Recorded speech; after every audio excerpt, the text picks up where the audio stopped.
Assalamualaikum warahmatullahi wabarakatuh. Waalaikumsalam warahmatullahi wabarakatuh.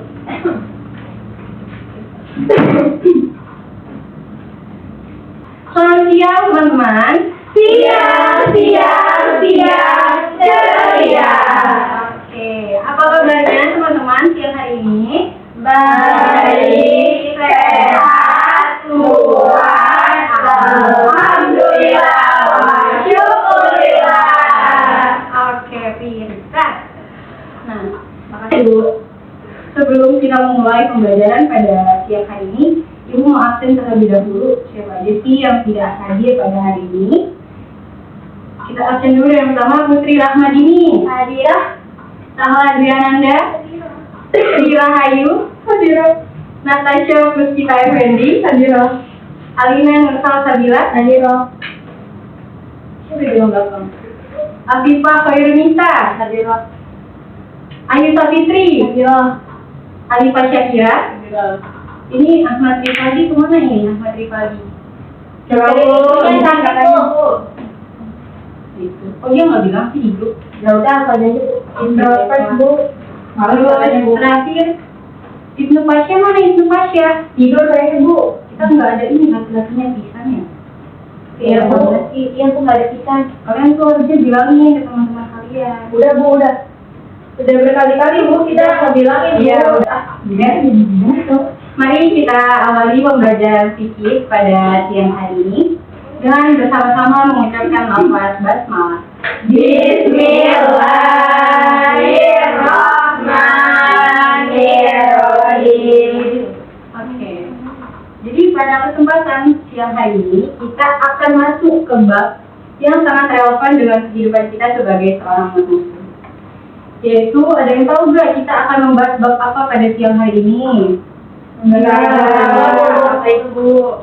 Kita akan membahas bab tentang zakat dan juga hikmahnya. Nah, kita akan membahas bab tentang zakat dan juga hikmahnya. Apa sih zakat itu? Ada yang tahu nggak sih teman-teman apa itu zakat? Nggak tahu Bu. Nggak tahu. Kita belajar Bu.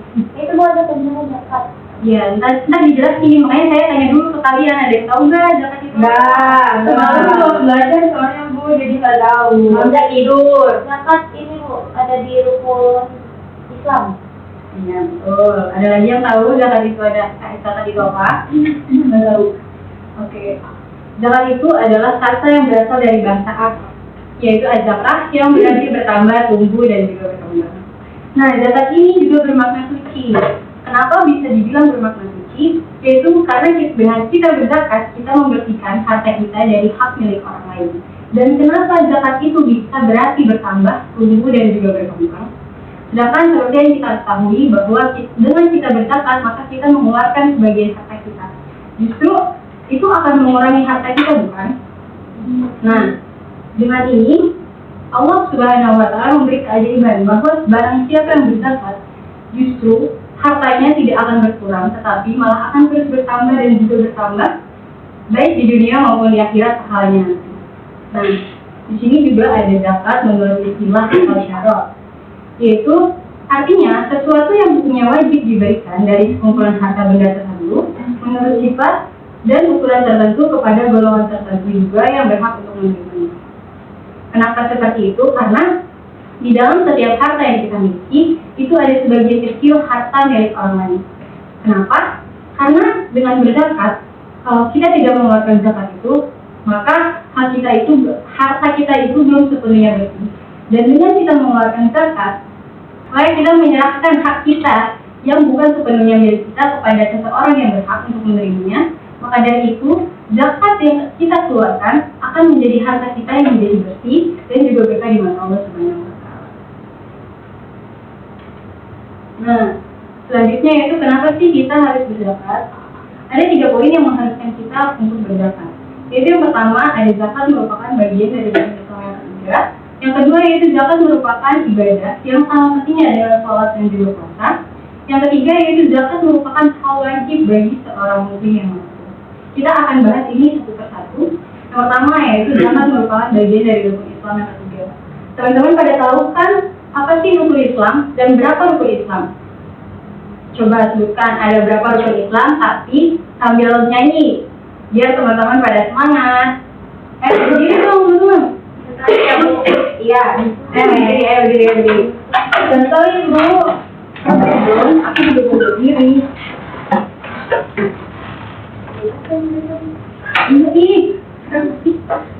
Oke, jadi rukun Islam itu seperti yang kita ketahui ada 5. Apa aja sih? Boleh disebutkan dulu gak satu persatu? Apa itu rukun Islam yang pertama?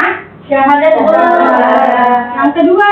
Sholat. Yang ketiga? Zakat. Yang keempat? Puasa. Dan yang terakhir yaitu haji. Oke. Kita nyanyi. Ibu contohin dulu ya. Katakan rukun Islam yang pertama, syahadat. Katakan rukun Islam yang kedua, sholat. Ketiga bayar zakat. Keempat yang puasa. Kelima pergi haji naik pesawat. Wush. Boleh bisa gak? Bisa lah. Bareng-bareng ya. 1, 2, 3. Katakan rukun Islam yang pertama, syahadat. Katakan rukun Islam yang kedua, sholat. Ketiga bayar zakat. Keempat berpuasa. Kelima pergi haji naik pesawat. Wush. Oke, teman-teman. Terima kasih, silakan dulu kembali.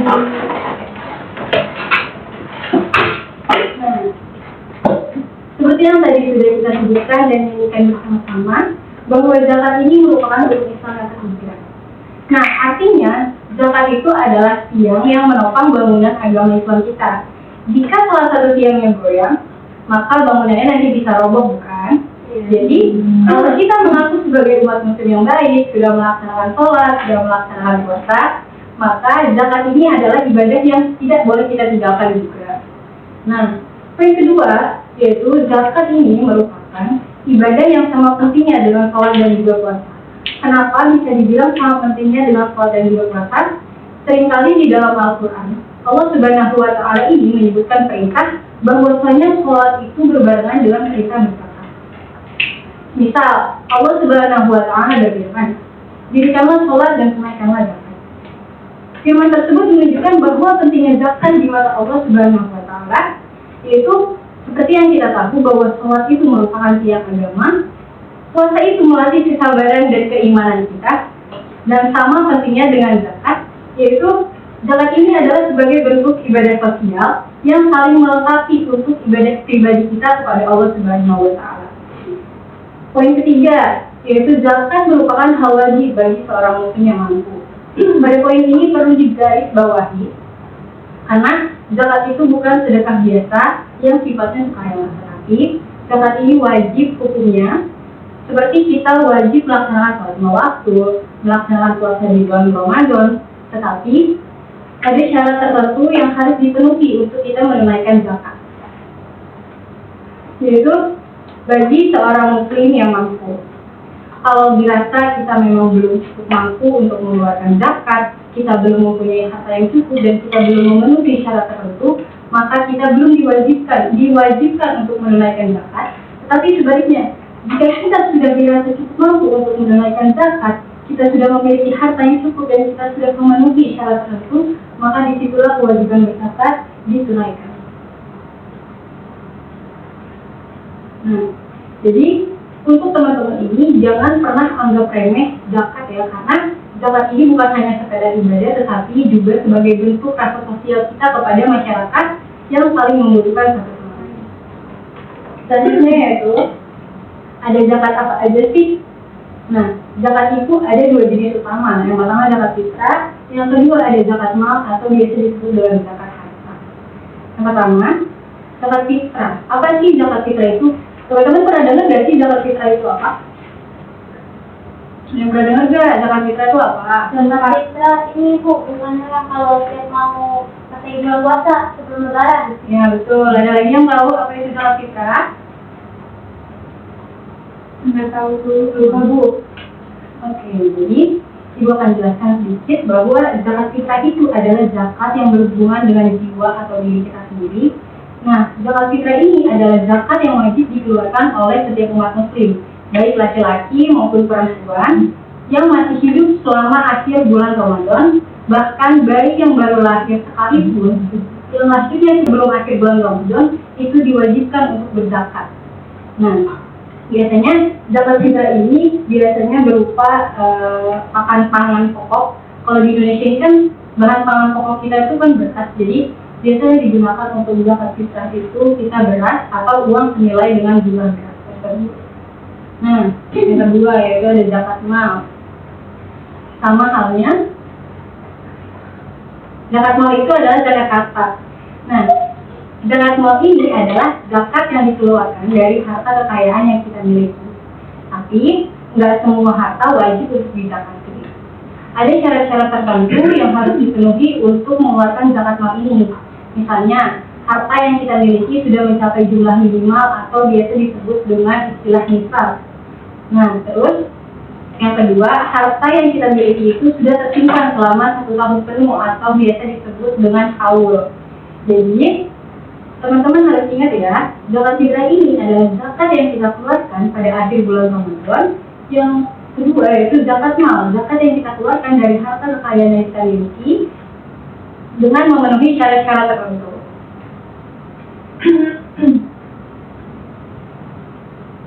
Nah, yang selanjutnya itu ada zakat fitrah. Nah, zakat fitrah itu untuk siapa aja, kapan dan berapa. Di sini zakat fitrah tertera untuk siapa? Untuk setiap umat muslim, laki-laki, perempuan, dewasa, anak-anak maupun orang tua yang masih hidup sampai akhir bulan Ramadan. Nah, kenapa sih zakat ini dilakukan untuk setiap umat muslim? Tujuannya itu karena dengan berzakat kita membersihkan diri kita dari dosa-dosa kecil atau perkataan yang sia-sia selama bulan Ramadan. Nah, ini juga sebagai bentuk rasa syukur kita terhadap Allah karena kita dapat menyelesaikan bulan Ramadan atau puasa di bulan Ramadan ini dengan baik. Terus selanjutnya itu kapan zakat fitrah ini dikeluarkan? Zakat fitrah ini wajib dikeluarkan pada bulan Ramadan. Paling lambat itu sebelum hari Idul Fitri. Walaupun sebenarnya zakat fitrah ini boleh dikeluarkan pada awal bulan Ramadan, tapi waktu yang paling utama itu adalah di akhir bulan Ramadan sebelum sholat Idul Fitri. Kenapa seperti itu? Karena tujuannya agar para fakir miskin ini bisa ikut merayakan Hari Raya Idul Fitri. Nah, para fakir miskin ini bisa memberikan bahan pangan untuk mereka hidangkan di hari raya, bisa mereka gunakan untuk membeli baju untuk mereka pakai di hari raya seperti itu. Nah, selanjutnya itu berapa kira-kira zakat fitrah yang perlu dikeluarkan oleh setiap umat muslim, yaitu sekitar 2,5 kg beras atau makanan pokok daerah setempat atau uang yang setara. Nah, biasanya kalau zakat fitrah ini ada panitianya di setiap masjid, jadi nanti setiap tahunnya panitia ini yang menentukan berapa jumlah nilai harga atau uang yang perlu dikeluarkan untuk menunaikan zakat fitrah ini. Selanjutnya yaitu ada zakat mal atau bisa disebut dengan zakat harta. Nah, zakat mal ini dikeluarkan dari harta yang kita miliki. Tidak semua harta wajib dizakati, ada syaratnya. Yang pertama yaitu zakat ini dikeluarkan dari harta yang kita miliki. Sesuai namanya, mal yaitu harta. Jadi, zakat ini memang berhubungan langsung dengan harta kekayaan yang kita miliki. Bedanya dengan zakat fitrah, zakat mal ini tidak semua orang wajib untuk mengeluarkannya. Hanya bagi orang-orang yang mampu saja, yang hartanya sudah banyak dan sudah memenuhi syarat tertentu. Nah, yang kedua yaitu tidak semua harta wajib untuk dizakati. Ada syaratnya.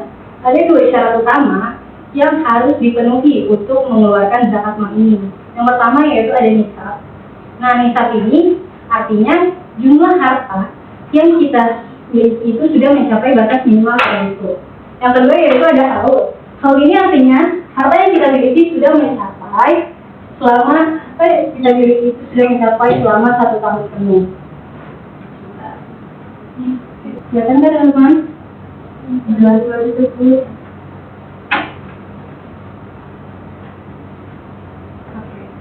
Jadi, ini adalah dua syarat yang wajib dipenuhi untuk menunaikan zakat mal. Yaitu yang pertama ada nisab, yaitu harta yang dimiliki sudah mencapai batas minimal. Yaitu contohnya kalau Ayu hanya mempunyai uang sebesar 10.000, maka Ayu tidak diwajibkan untuk menunaikan zakat mal ini. Nah, jika Tasya memiliki uang puluhan juta bahkan ratusan juta, maka disitulah Tasya wajib untuk menunaikan zakat. Nah, yang kedua yaitu ada haul. Haul adalah harta yang dimiliki sudah tersimpan selama 1 tahun penuh. Artinya yaitu jika harta yang kita dapatkan baru kemarin sore, itu tidak bisa kita keluarkan untuk zakat mal ini karena belum memenuhi syarat ini. Nah, kalau memang harta yang kita miliki sudah cukup banyak dan sudah terpenuhi selama 1 tahun, maka disitulah kewajiban berzakat mal untuk ditunaikan. Nah, selanjutnya yaitu ada contoh harta yang wajib untuk dizakati. Yang pertama yaitu ada emas dan juga perak, ada uang simpanan, hasil perdagangan pertanian dan juga hewan ternak. Jadi, harta-harta tersebut adalah contoh harta yang wajib dizakati, yaitu jika kita memiliki emas dan perak yang banyak, uang simpanan yang banyak, hasil perdagangan dan pertanian yang melimpah, hewan ternak yang melimpah, maka kita diwajibkan untuk mengeluarkan zakat mal ini jika kita sudah menunaikan atau lolos dari syarat-syarat yang wajib dipenuhi.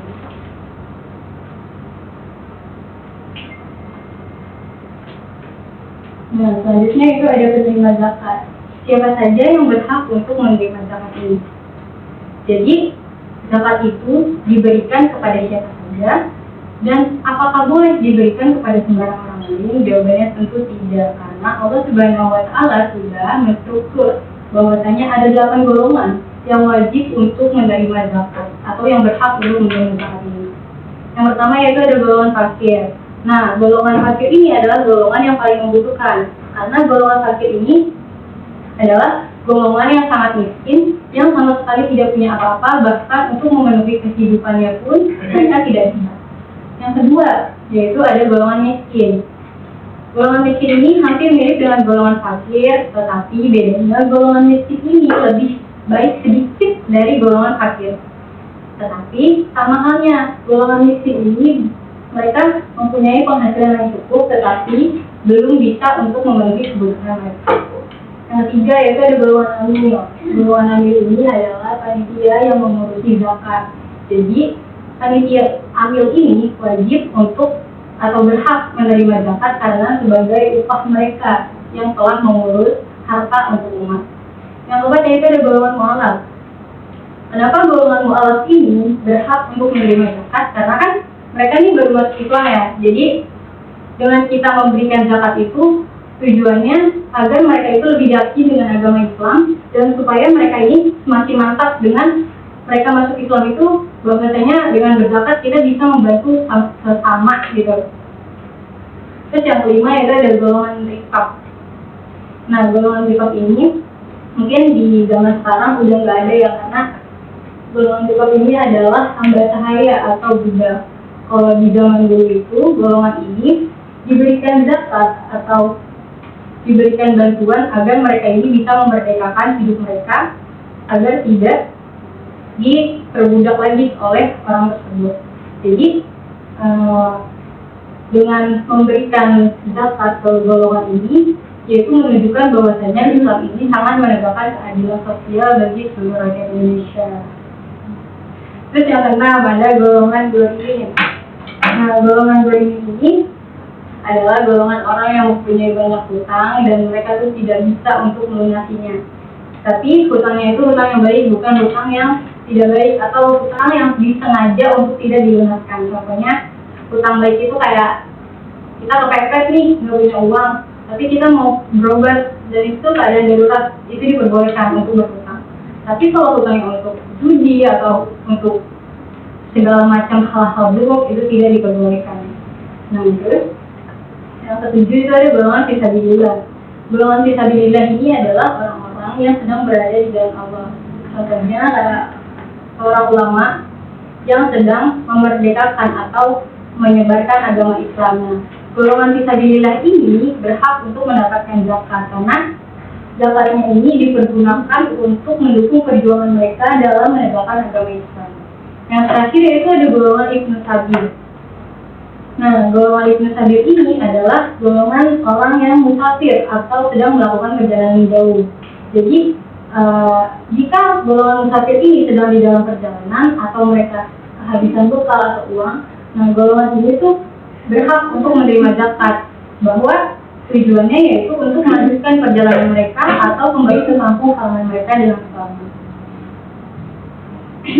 Dengan memahami beberapa golongan ini, jadi kita itu tahu bahwa zakat ini bukan hanya sekedar ibadah, tetapi juga sistem sosial yang sangat luar biasa dari Islam untuk membantu sesama dan juga menciptakan keadilan di masyarakat.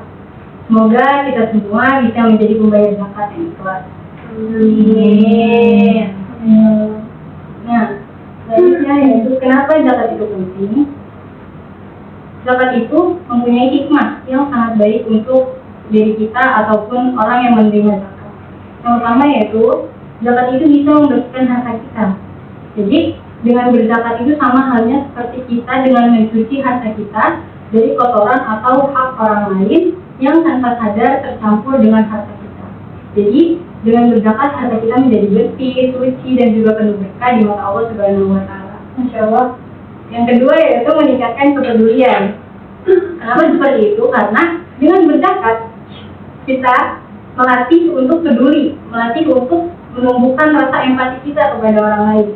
Nah, jadi kita ini tahu bahwa di sekitar kita ini banyak orang-orang yang lebih membutuhkan bantuan kita. Jadi kita ini nggak cuma terus-terusan melihat ke atas, tapi kita juga akan melihat ke bawah, bahwasanya di bawah kita tuh masih banyak orang-orang yang lebih membutuhkan daripada kita. Terus yang ketiga yaitu mengurangi kemiskinan. Nah, bahwasanya jika uang zakat yang terkumpul ini bisa digunakan untuk memberikan bantuan kepada fakir miskin untuk memenuhi kebutuhan dasar mereka. Jadi uang zakat yang kita berikan ini kepada fakir miskin bisa digunakan untuk modal mereka usaha atau untuk memenuhi kebutuhan pokok mereka. Nah, yang keempat yaitu mendapatkan pahala. Of course. Jadi yang namanya zakat itu kan adalah ibadah ya dari Allah Subhanahu wa taala. Dan tentu saja itu pasti akan mendapatkan pahala dari Allah Subhanahu wa taala. Jadi zakat ini kan adalah ibadah yang diperintahkan langsung oleh Allah Subhanahu wa taala. Jadi setiap ketaatan kita kepada Allah Subhanahu wa taala akan dilipat gandakan pahalanya dan akan ditenangkan hidupnya selama mereka membuat kebaikan dalam kehidupannya. Yang kelima yaitu menumbuhkan rasa syukur. Jadi pada saat kita berzakat kita tuh merenung ya, kayak oh ternyata Allah nih ngasih harta kita cukup sampai kita tuh bisa untuk berzakat gitu. Jadi dengan kita merenung ini nih kita bisa menumbuhkan rasa syukur kita bahwasanya kita nih cukup mampu untuk melaksanakan kehidupan kita sehari-hari, dan bahwasanya tuh kita nih merasa cukup kalau kita nggak seperti orang-orang lain yang di bawah yang lebih membutuhkan daripada kita.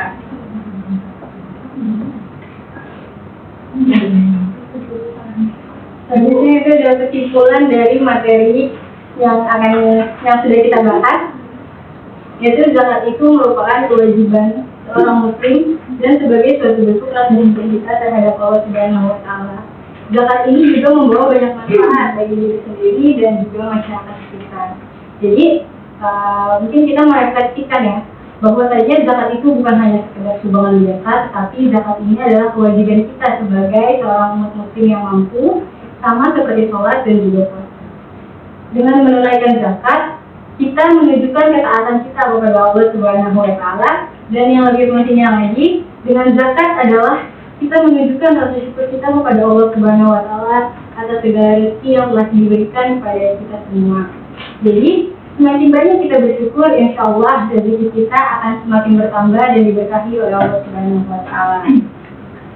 Semoga setelah belajar ini kita menjadi lebih semangat untuk menunaikan zakat, dan bagi yang belum wajib, semoga kelak Allah memberikan rezeki yang berlimpah hingga kita bisa menunaikan zakat.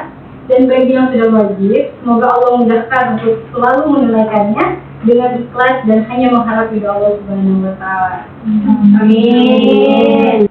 Nah, mungkin cukup sekian untuk materi fikih pada hari ini. Semoga ilmu yang telah disampaikan bisa bermanfaat untuk kita semua dan bisa kita terapkan dalam kehidupan kita sehari-hari.